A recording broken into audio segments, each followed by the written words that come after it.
Inna ad-dina 'indallahil Islam.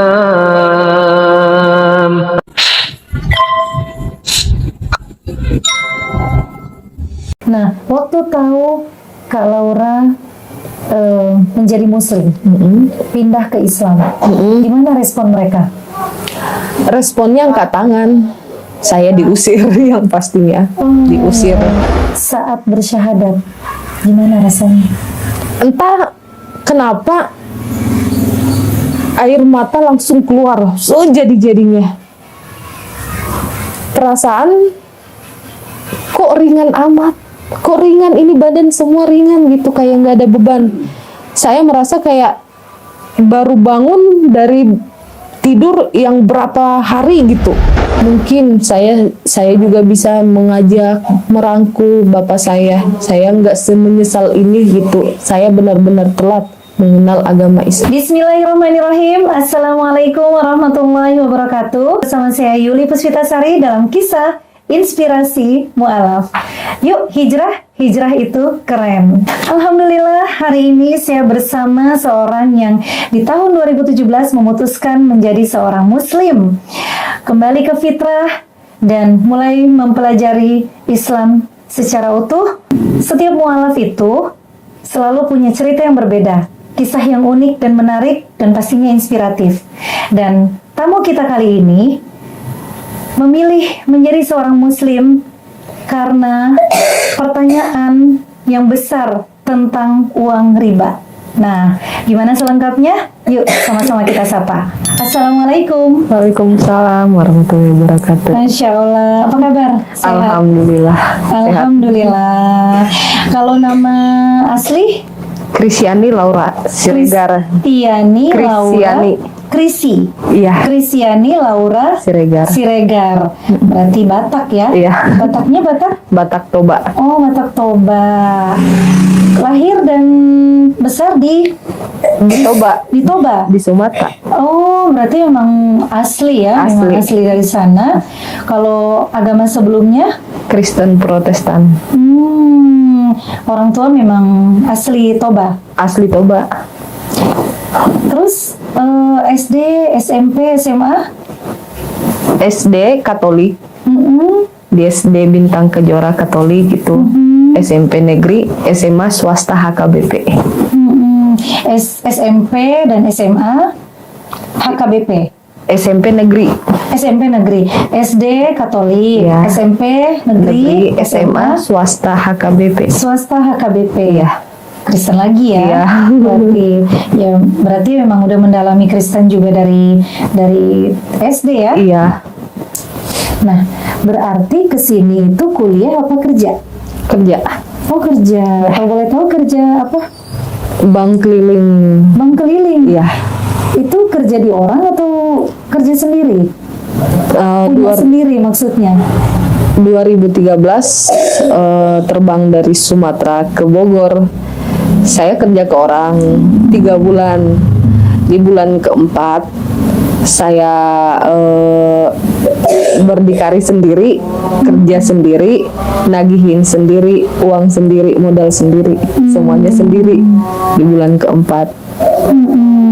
Karena udah dapat ilmu juga dari Ya, betul. sebelumnya ya. Betul. Cuman itu kan termasuk ya termasuk riba ya, rentenir lah ya. Termasuk Bisa ya? dibilang rentenir. Sistemnya itu gimana sih kalau yang bank keliling itu? Sistem di bank keliling itu rata-rata pakai 20% bunganya. Tapi sebelum pencairan itu biasanya ada potongan. Potongannya itu 10%, di mana 5% administrasi, 5% itu tabungan. Di luar bunga? Iya. Jadi kalau dihitung emang semuanya itu bunganya 25%. Bersihnya? Iya. Kalau sekarang online ya? Banyak kan sekarang mah online. Sekarang pinjaman-pinjaman online. Kalau dulu belum ada sistem kayak gini, masih keliling. Enggak tahu juga ya, tapi buat sekarang di sini di sekitar juga masih banyak bank keliling. Banyak, makin banyak.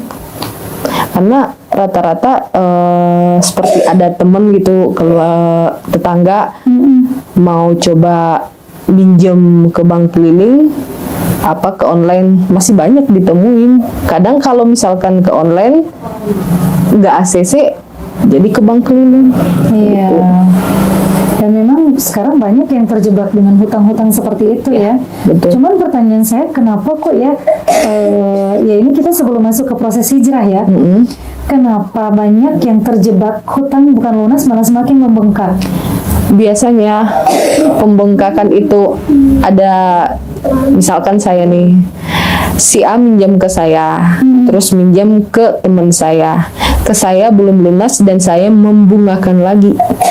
Banyak, ada juga permainannya seperti itu. Iya. Nah, cuman yang saya penasaran, kebanyakan bank keliling itu orang Batak ya? Ya betul. Kalau nggak salah ya? Betul. Ini maaf nih kalau salah ya. Cuman saya perhatikan memang orang Rata-rata, Batak, iya. rata-rata. Bener nggak sih? Betul. Dulu sebelum berangkat dari Sumatera buat merantau ke Bogor,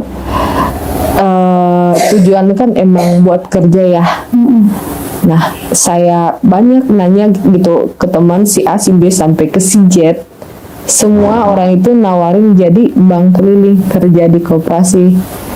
Ada yang nawarin kerja di pabrik gitu, tapi perbandingannya 1:100. Karena rata-rata emang di bank keliling kita cepat perputaran uang. Gitu. Yang dipikirkan perputaran uang gimana biar cepet kan, gitu. Ya karena dari bunga, Iya. dari yang potongan-potongan itu. Iya betul. Tuh, teman-teman, hati-hati dengan bank keliling dengan pinjaman-pinjaman online sekarang lagi marak. Nah, masuk ke proses hijrah. Awal mula mengenal Islam bagaimana? Atau tertarik dengan Islam? Awal mula tertarik dengan Islam itu emang dasarnya tetap dari kerjaan saya. Dulu sebelum jadi bank keliling pernah diamanat sama nenek, kalau bisa kerjanya jangan bank keliling, kata nenek. Saya tanya, kenapa? Gak boleh sebenarnya mah, itu mah kita ngebungain uang. Udah sampai di titik itu doang saya dikasih tahu sama nenek. Penjelasan yang lain nggak ada. Nah, kebetulan saya dengan semua nasabah saya deket ya, nggak ada yang namanya saya itu yang ngasih pinjaman, jadi saya harus dihargain, nggak ada yang seperti itu. Alhamdulillahnya dulu, jadi pada deket semua. Saya sering bertanya, apakah di agama Islam cara seperti ini, minjem dengan membungakan, itu dosa apa enggak? Sering saya tanyakan. Nasabah saya semuanya menjawab dosa, tapi ada alasannya. Alasannya kenapa saya minjem ke saudara nggak ada. Saya mau minjem dengan menjaminkan barang saya nggak punya barang, makanya saya minjem seperti ini. Kalau dibilang dosa-dosa, katanya gitu. Nah, saya berpikir kenapa udah tahu dosa masih gitu, masih ibaratnya Coba-coba. Nah, ada tuh satu nasabah saya yang menjawab, kalau di agama Islam itu Kak, semuanya itu ada toleransi. Emang seperti ini kita dosa, cuma takaran dosa kita itu Allah yang tahu. Kalau emang kita udah benar-benar gak ada jalan, itu kayaknya yang namanya toleransinya di situ Kak, katanya gitu. Nah, saya berpikir lagi dong, kalau di agama Kristen mah yang namanya dosa udah dosa, gak ada toleransi apapun itu. Saya ngomong begitu. Nah, dijelasin lagi sama nasabah saya, ditanya balik ke saya, di agama Kristen ada larangan makan babi gak, katanya. Saya jawab nggak ada. Kalau di agama Muslim, di agama Islam ada larangannya. Tapi ada toleransi juga jikalau seseorang harus memakan atau sedang sakit dan obatnya cuma itu toleransinya bisa dan tidak akan diharamkan. Saya berpikir lagi, bisa gitu? Kok ada toleransinya? Soalnya yang saya tahu, yang namanya dosa udah cukup dosa gitu. Nggak ada lagi penjelasan yang ini, yang itu, yang ini, yang itu gitu. Nggak ada dulu pas di agama Kristen. Nah, sehabis itu saya udah makin banyak lagi tiap hari bertanya aja, ada aja pertanyaan saya tentang agama Islam ke nasabah saya. Gitu. Apa pertanyaan yang paling dianggap ngena banget selain masalah pinjaman? Saya dilahirkan dari keluarga yang KDRT ya. Almarhum bapak saya sering mukulin mama saya. Nah, dulu itu yang buat saya langsung kena ke hati. Kenapa saya langsung kepikiran, kenapa enggak dengan agama Islam? Saya pengen mendalami agama Islam gitu. Saya bertanya ke nasabah saya, kalau misalkan di agama Islam KDRT itu, apakah bisa si istri menceraikan si suami, atau dosa enggak si istri menceraikan suami? Saya bertanya. Kata nasabah saya, enggak. Karena apa? Kalau misalkan kita udah dipukul sama suami kita, kita bertahan, kita juga dosa. Kenapa dibilang dosa? Saya bertanya lagi. Kita itu udah kena batin, seakan-akan kita pura-pura. Kenapa? Kenapa harus berpura-pura sedangkan kita bisa meninggalkan? Toh juga tiap hari bakalan dipukul lagi, dan dipukul lagi. Kenapa nggak bisa ninggalin? Ditanya sama nasabah ke saya. Yang saya tahu di agama Kristen, yang sudah dipertemukan oleh Tuhan itu, yang sudah disatukan oleh Tuhan itu tidak bisa dipisahkan oleh siapapun kecuali kematian. Itu dasarnya dulu. Tapi kalau misalkan saya pikir dulu mama saya sering dipukulin sama almarhum bapak saya, dan mama saya nggak bisa apa-apa, sampai kapan? Sampai mama saya harus merenggang nyawa gitu di tangan bapak saya. Karena apa? Mama saya bertahan gitu sampai sekian lama. Karena itu, karena di Alkitab ada yang menyebutkan yang sudah disatukan oleh Tuhan tidak boleh dipisahkan oleh apapun kecuali maut. Itu. Dan saya salahkan. Ya kali saya harus bertahan dengan kesakitan, dengan penyiksaan, dengan ketidaknyamanan. Saya merasa nggak benar. Ini pelajaran ya. Ini kok keliru gitu. Benar. Keimanan saya mulai goyang di situ. Letak ketidakcocokan itu ya. Iya, betul. Pemahaman itu yang nggak cocok. Jadi bawaannya amit-amit najubleng jalik. Berarti baru suka nanya-nanya, tapi itu udah mulai tertarik dengan Islam apa belum? Penasaran. Baru penasaran. Nah, mulai tertarik? Mulai tertarik itu karena pertanyaan tentang perceraian itu, dan tentang ibadahnya yang saya dibilang yang katanya agama Islam itu capek, agama Islam itu ribet, harus hafal ini, harus tahu ini.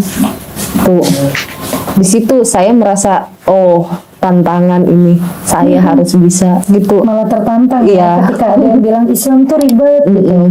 Islam tuh capek, harus wudhu, sholat, betul. sholat lagi, bukan harus puasa, bukan nyerah, malah tertantang untuk semakin kenal lagi dengan Islam. Betul. Kalau ditanya, emang semuanya di luar nalar, dan mungkin itu hidayah saya dengan cara seperti itu. Padahal dulu saya mayoritasnya tetangga, teman-teman semua orang Kristen gitu. Kalau misalkan dibilang itu mah main-main gitu kan, bisa sebenarnya silahkan berkomentar saya itu bermain dengan agama saya yang sekarang. Tapi lihat keteguhan saya sampai sekarang. Nah, mulai memutuskan bersyahadat Mulai memutuskan bersyahadat di 2017. itu gimana ceritanya sampai di titik Kak Laura yakin banget dengan semua yang Kak Laura dapatkan, bahwa oh iya, oke, saya kayaknya udah memutuskan, udah sangat yakin dengan Islam, saya harus bersyahadat. Itu di titik mana? Di titik kebetulan waktu itu almarhum bapak lagi sakit ya. Almarhum bapak lagi sakit. Terus saya sering teleponan sama almarhum bapak. Kebetulan adiknya bapak, adik bapak saya ada juga yang mualaf. Tapi sampai sekarang belum pernah ketemu. Saya taunya dari almarhum bapak. Nah, pas di malam Jumat, saya ingat betul malam Jumat, saya itu lagi sakit. Lagi sakit demam berdarah. Kenapa saya tahu saya itu lagi demam berdarah? Karena emang langganan tiap tahun saya sakit itu. Daya tahan tubuh saya cepat kena demam berdarah. Semua efek-efeknya, sakitnya di mana, saya udah ngerasain dan udah tahulah, oh ini Udah kabur hafal lagi. ya? Iya, betul. Nah, kebetulan handphone saya dulu bisanya cuma radio. Saya pasang radio, muterin tuh radio. Kebetulan dari jam 10 sampai 11 itu masih lagu-lagu pop. Di jam 10 ke 11 saya tertidur. Dan bangun-bangun setengah 1 malam. Setengah 1 malam itu handphone muternya sholawatan. Nah, sholawatan saya dengerin. Kok merdu, kok enak. Apa ya artinya ya? Ini bahasa apa ya? Ini nyanyinya kayak gimana? Sedangkan saya dulu di agama Kristen, kebetulan kan kita Batak Toba ya. Nah, waktu di kampung saya bernyanyi dengan bahasa saya, bahasa Batak. Saya di Bogor karena rata-rata udah pada pakai bahasa Indonesia dan semua pakai bahasa Indonesia rata-ratanya. Saya bernyanyi dengan bahasa Indonesia kan gitu.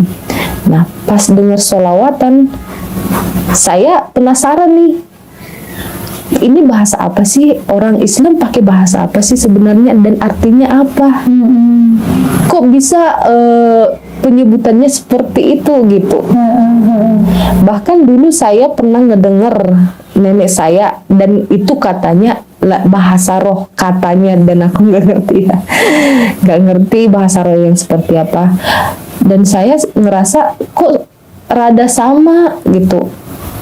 Ini bahasa roh apa bahasa apa gitu waktu saya mendengar Jadi belum tahu sholawat. itu bahasa Arab? Belum. Tapi suka dengerinnya. Iya. Jadi memutuskan untuk bersyahadat, semakin yakin dengan Islam secara hati ya, yakin dan mantap. Saat ya selain sering sharing dengan nasabah, Iya. terus permasalahan dengan keluarga, melihat hubungan orang tua yang seperti itu, ketika mendengarkan sholawat. Iya, dan kebetulan kan saya pas ngedengar sholawat lagi sakit ya. Di situ saya mengucapkan, ya Allah, kalau memang ini agama yang harus saya jalanin, tunjukkan mujizatmu ya Allah, ya Tuhanku gitu. Karena saya kan sering dengar azan selalu menyebutkan ya Allah ya Tuhanku, sedangkan pada saat itu saya nggak tahu ya Allah itu siapa gitu. Saya bertujuan ngomong ke siapa belum tahu, tapi saya mencoba. Dan emang suatu mujizat ditunjukkan. Malam itu saya langsung sembuh, saya tidak merasakan namanya sakit ini, sakit itu enggak. Berat suhu badan saya langsung normal lagi, padahal sebelumnya saya lagi menggigil parah. Badan semuanya sakit kayak ditonjok se-Indonesia. Iya. Itu pas saya amin langsung alhamdulillah, itu satu keajaiban. Saya nggak bisa ngelupain itu. Keajaiban Padahal belum belum syahadat. belum. Dan besoknya saya cari teman saya yang bisa nganterin saya syahadat. Allahu Akbar. Masya Allah. Iya. Luar biasa ya, indah banget ya. Iya betul. Yang saya penasaran, dulu saat masih Kristen, bagaimana sih pandangan Kak Laura tentang Islam?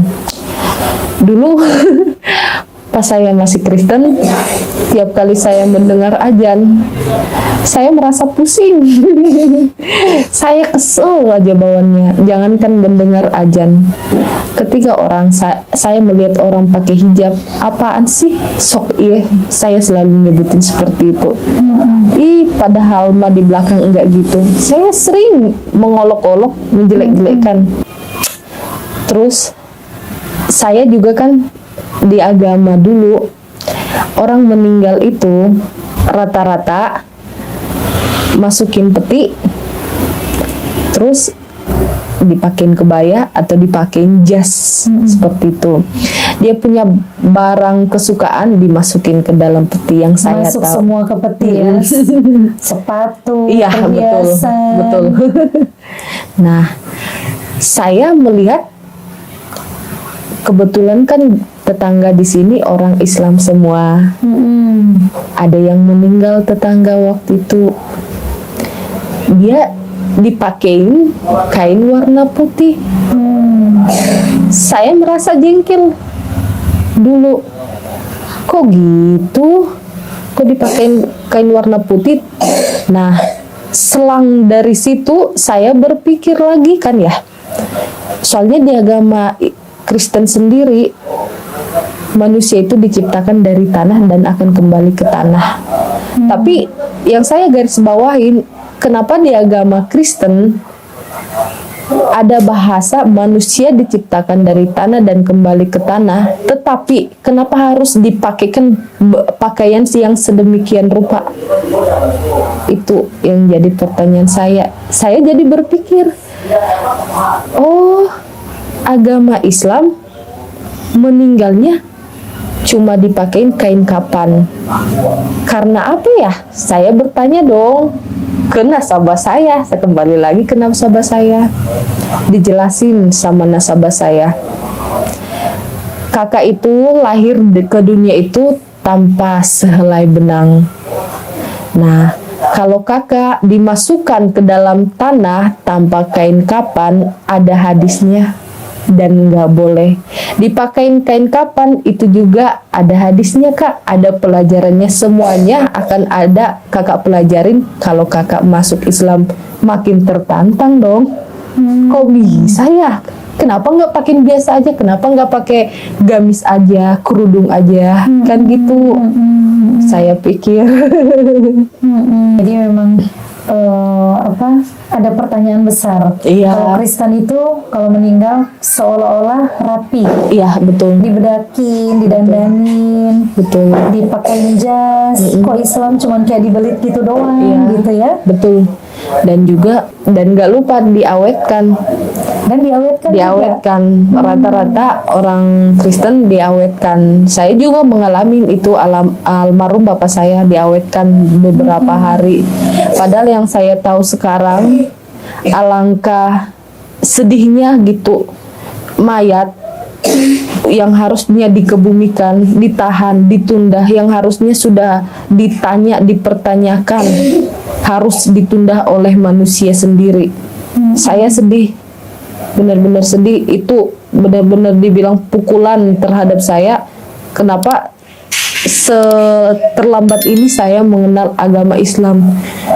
Kalau misalkan saya dari dulu tahu seperti ini, agama Islam seperti ini, mungkin saya juga bisa mengajak, merangkul bapak saya. Saya nggak semenyesal ini gitu. Saya benar-benar telat mengenal agama Islam. Keindahan apa sih yang Kak Laura dapatkan dari Islam? Keindahan yang saya dapatin dari Islam Setelah menjadi Muslim ya? apapun yang saya lakukan, apapun yang saya terima, yang saya kerjakan setiap harinya, alhamdulillah nikmat. Saya benar-benar bersyukur banget, banyak bersyukur. Kalau saya landasin di tiap pagi saya bangun, saya bersyukur. Sampai malamnya saya tertidur pun nikmat. Seharian itu, setiap harinya seperti itu. Allahu Akbar. Padahal dulu waktu saya di agama Kristen, saya namanya tidak ada namanya berkecukupan. Saya selalu aja merasa kekurangan, tidak pernah merasa udah cukup, tidak pernah. Sekarang alhamdulillah sedikit banyaknya cukup, alhamdulillah buat sekarang. Jadi ada ketenangan batin ya. Ya betul, Dan ilmu syukur itu didapatkan ketika sudah menjadi muslim. betul, betul. Insya Allah. Ya dari syukur itu hati menjadi tenang. Iya. Ya. Nah, di sini kalau Laura tinggal sama siapa? Di sini sama suami. Enggak. Sebelum menjadi muslim. Sebelum menjadi muslim, saya tinggal sama, dibilang saudara sepupu, sama saudara kandung juga pernah, adik kandung jatuhnya, sama saudara semarga. Orang Batak itu rata-rata kuat karena marga ya. Jadi sesama marga siregar ke siregar juga udah kuat, udah erat banget. Pernah tinggal bareng selama 3 tahun kurang lebih. Satu kubu gitu, satu kontrakan pernah. Nah, waktu tahu Kak Laura menjadi muslim, pindah ke Islam, gimana respon mereka? Responnya angkat tangan. Saya diusir yang pastinya, diusir. Tidak mau bertanggung jawab karena bukan 1-2 orang yang jadi lawan saya, emang semuanya jadi lawan saya. Dan sampai sekarang pun keluarga saya semua lawan saya di agama saya yang sekarang. Ya Allah, jadi yang tadinya keluarga jadi musuh. Iya. Jadi musuh. Dan mereka yang memusuhi saya mau enggak. Jadi mereka yang memusuhi Kak Laura Iya. karena Kak Laura Memilih agama. Islam Iya. sebagai agama Kak Laura saat ini. Iya, betul. Memutuskan tali silaturahmi mereka, bukan saya. Jadi agama kasih itu tidak diimplementasikan atau diaplikasikan ketika di kondisi yang tidak enak ya. Iya, betul. Tidak enak menurut mereka gitu. Itu yang namanya agama kasih itu Nggak benernya kalau emang benar-benar dipakai, mereka juga harus berterima dong dengan keputusan saya, dengan keyakinan saya. karena namanya kasih itu Iya. nggak memandang Betul, kondisi ya. betul seperti itu. Setelah diusir Kak Laura pindah kemana? Dulu saya ngungsi. Pernah juga saya ngungsi di rumah nasabah saya. Ya.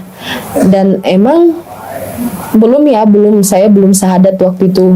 Saya berbicara, saya ngobrol ke saudara saya mau jadi orang Islam.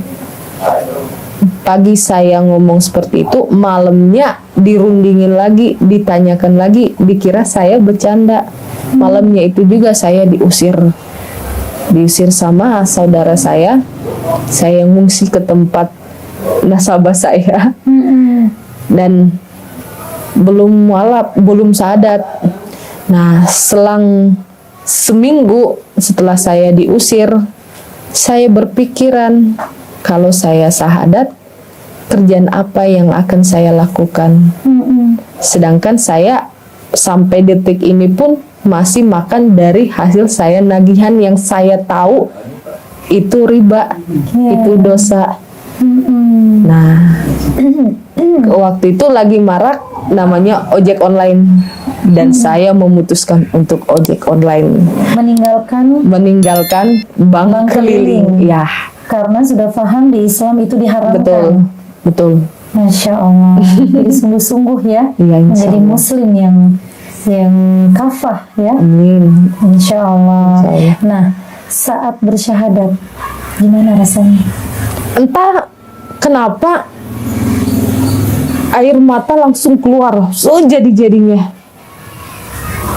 perasaan kok ringan amat, kok ringan ini badan semua ringan gitu, kayak nggak ada beban. Saya merasa kayak baru bangun dari tidur yang berapa hari gitu, benar-benar fresh, dan dibilang nangis sejadi-jadinya ketika saya bersahadat. Tapi alhamdulillahnya saya merasakan ada yang beda di dalam diri saya. Iya betul. Hal kecilnya, dulu saya waktu di Kristen, saya sering memakan yang namanya daging babi. Banyak bintik-bintik, banyak butiran-butiran yang ada di badan saya, di kaki saya, di kulit saya. Sebelum saya sahadat, saya udah berhenti dong makan itu sebelum sahadat, karena Sudah saya mulai pelan-pelan meninggalkan. iya betul. Nah, waktu saya sahadat, dan di situ saya merasa saya udah bersih. Saya bersih dari itu semua. Saya udah merasa benar-benar hidup baru lagi sesudah saya sahadat. Dan emang alhamdulillah, saya langsung ngelihat ke kulit saya, benar-benar nggak ada, Hilang bekas-bekas itu. langsung. Oh, Akbar. Kalau misalkan bisa direkam, waktu itu saya rekam. Saksinya ada, yang ngantar saya sahadat ada. Masya Allah, merinding ya. Iya. Jadi ketika syahadat langsung berasa plong Iya, gitu betul. ya. Merasa hidup baru gimana sih Kak? Nah, kalau respon dari paman ya, dari saudara, itu diusir. Gimana respon orang tua? Alhamdulillah kalau orang tua, almarhum bapak, dia memberikan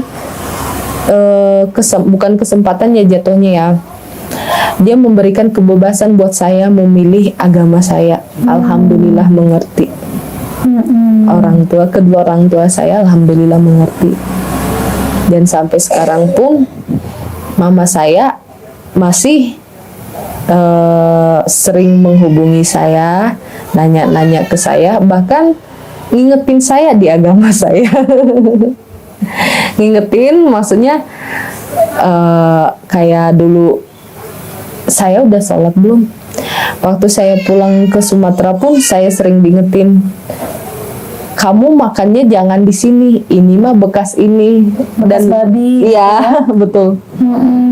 Kamu makannya ke sana aja, di sana mah warung Padang kan gitu. Dan lebih ngerti, alhamdulillah lebih ngerti mama saya.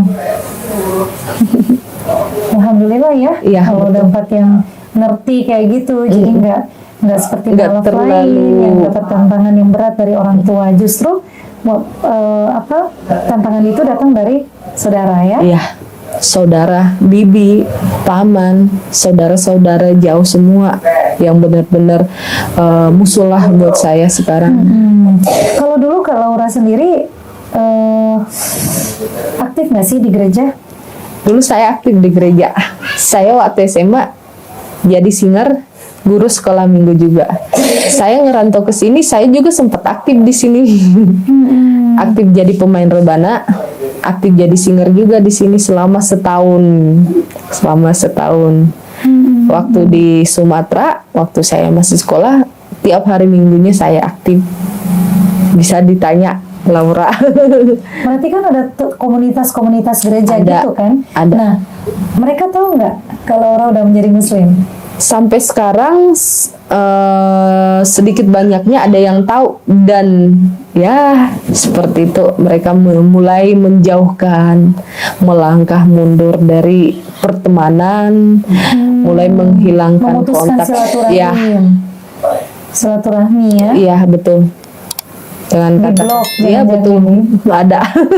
Ada nggak yang sempat kirim pesan gitu, ngancem atau nanya kok bisa gitu? Dulu teman saya sampai nge-WA, kamu milih agama itu apa milih pertemanan kita? Saya tidak sebodoh itu. Pertemanan masih banyak di luar. Agama cuma satu. Saya berpikir banyak teman saya yang memutuskan pertemanan kepada saya banyak. Cuma karena saya memilih agama saya yang sekarang. Masya Allah ya. Maksudnya perjalanannya ke Allah itu sangat indah, dari mulai pencariannya sampai akhirnya memutuskan menjadi muslim.